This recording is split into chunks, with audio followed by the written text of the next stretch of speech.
القصة ابتدت بسؤال. ما تيجي نسافر تايلاند؟ طب انا عندي فكرة، ما تيجي نعمل لوب هناك.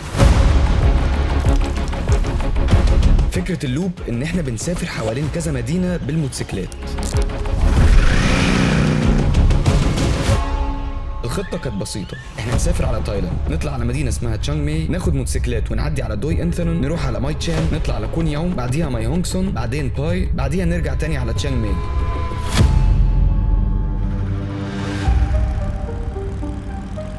اليوم الأول الطريق نفسه كان سهل. الخطة كانت المفروض إن إحنا نطلع على منطقة اسمها ماي تشام نقضي الليلة هناك. قلنا نعدي على كذا وجهة في الطريق، أولهم المعبد البوذي.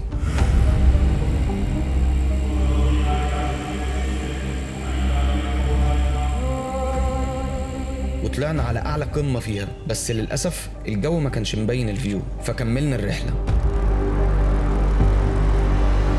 وصلنا الوجهة اللي بعديها واللي هي دوي انثرون ناشونال بارك، واللي كانت الطبيعة فيها بتجنن.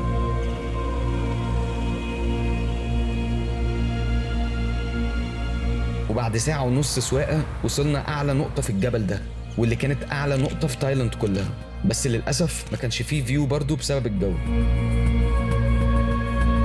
ريحنا شوية ونزلنا نحط بنزين. الدنيا كانت بتليل علينا، مفيش نور ولا ناس في الطريق لمدة ساعة ما بين الغابات،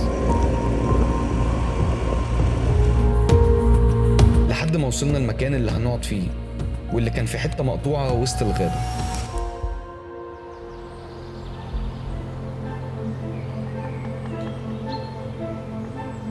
اليوم التاني واللي كان من أقصر الأيام في الطريق نفسه، نروح على كون يوم، بعديها نطلع على ماي هونغ سون، بس الطريق كان من أحلى الطرق في اليوم ده.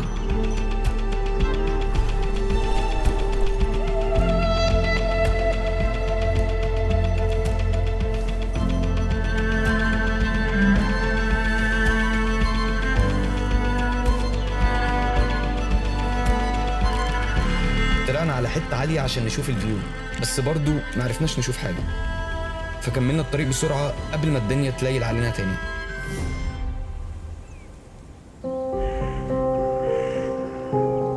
اليوم الثالث رغم قصر الطريق إلا إنه كان من أصعب الطرق.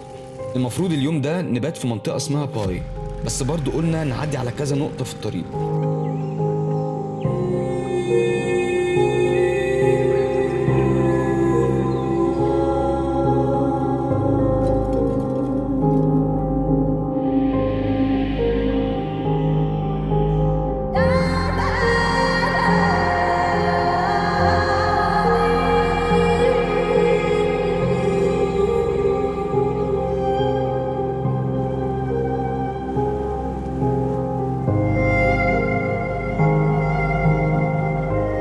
وبعدين كملنا الطريق واللي كان من أصعب الطرق، واللي كان مليان آلاف المنحدرات والمنحنيات، وده غير إن كان ابتدى موسم الحريق، واللي كانت الغابات كلها بتولع، وكنا بنسوق حوالين النار لحد ما وصلنا باي.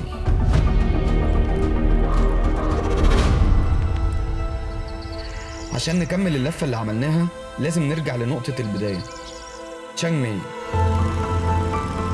اليوم الرابع ما كانش طويل قوي من ناحية المسافة، فلقينا شلال على الطريق وقفنا عنده شوية.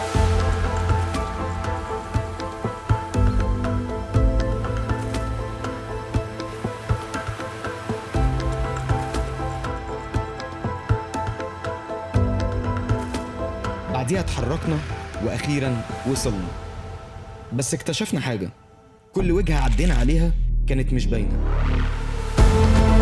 فاكتشفنا إن الرحلة ما كانتش في الوجهة، الرحلة كانت في الطريق نفسه والذكريات اللي عملناها.